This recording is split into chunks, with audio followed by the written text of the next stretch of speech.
ఈరోజు మాదిగ రిజర్వేషన్ పోరాట సమితి ఆధ్వర్యంలో ఏలూరు జిల్లా కలెక్టరేట్ ఎదురుగా పత్రికా ముఖంగా ఎలక్ట్రానిక్ మీడియా ముఖంగా మా యొక్క రాష్ట్ర నాయకులు కొత్తపల్లి చంద్రమౌళి గారి యొక్క ఆవేదన వ్యక్తపరచడానికి జిల్లాలో ఉండబడే ముఖ్య నాయకులు ఈ రోజున మీడియా పరంగా మాట్లాడటం జరుగుతుంది. మరి గతంలో వచ్చిన ఏమడోలు ఈవో అయిన తనూజ గారు వచ్చిన 5 నెలల్లోనే ఆవిడ అవినీతిపై మరి ఒక సమగ్ర నివేదిక తీసుకుని ఈ కొత్తపల్లి చంద్రమౌళి గారు కలెక్టర్కి నివేదిక ఇవ్వడం, ఆ తర్వాత లోకాయుక్తకి వెళ్ళడం జరిగిన దరిమిల ఆవిడ మరి మనసులో ఉద్దేశపూర్వకంగా కక్ష కట్టి చంద్రమౌళి ఇంటి మీదకి వెళ్ళి ఇల్లుని కూల్చుకోవటం, పారిగాడ కూల్చుకోవటం అనేది జరిగింది. దాని మీద వెంటనే మేము మరి సంబంధిత ఎండిఓ గారిని అలాగే ఎంఆర్ఓ గారిని సంబంధిత జిల్లా ఆఫీసర్ని కలెక్టర్ గారు అందరూ కూడా మరి ఫోన్ల ద్వారా మేము మెసేజ్లు ఇవ్వడం అలాగే పేపర్లు పెట్టడం జరిగింది. నెక్స్ట్ అదే క్రమంలో సంబంధిత స్థానిక ఎస్ఐ గారికి వెళ్ళి కంప్లైంట్ ఇవ్వడం కూడా జరిగింది.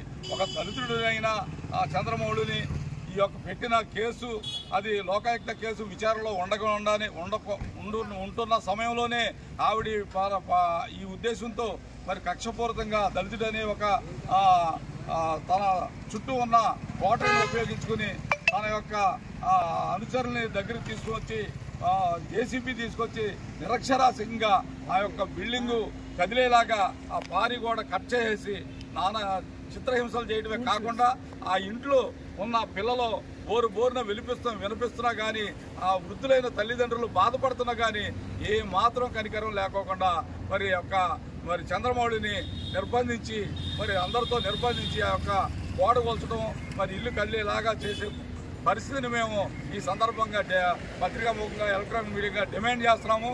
తక్షణమే అమ్మాయి మీద చట్టపరమైన చర్యలు తీసుకోవాలి. రెండోది అమ్మాయిని వెంటనే సస్పెండ్ చేయడమే కాకుండా మరి ఆవిడ ఉద్యోగం నుంచి తొలగించాలని ఎంఆర్పిఎస్ డిమాండ్ చేస్తుంది. అదే ఇదే ఒకటే కాదు, భీమడోళ్ళు ₹1 కాదు, ఆవిడ చేసిన ప్రతి పంచాయతీలో కూడా ఆవిడ దోపిడీ చేయడం అనేది జరిగింది. అది మేమే ప్రత్యక్ష సాక్ష్యం కూర్చోబెట్టాము.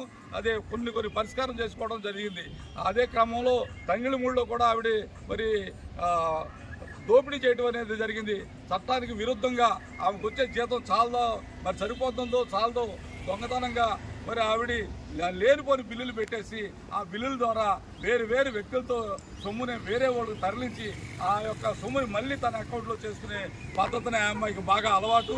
కాబట్టి వెంటనే మరి ఆ తనూజ అమ్మాయిని వెంటనే సస్పెండ్ చేయాలి, ఉద్యోగం నుంచి రిమూవ్ చేయాలి. మరి నిజమైన చదువుకొని కష్టపడి ఉన్న వాళ్ళు చాలామంది ఉన్నారు, బతకడం లేక నానా ఇబ్బందులు పడేవాళ్ళు ఉన్నారు.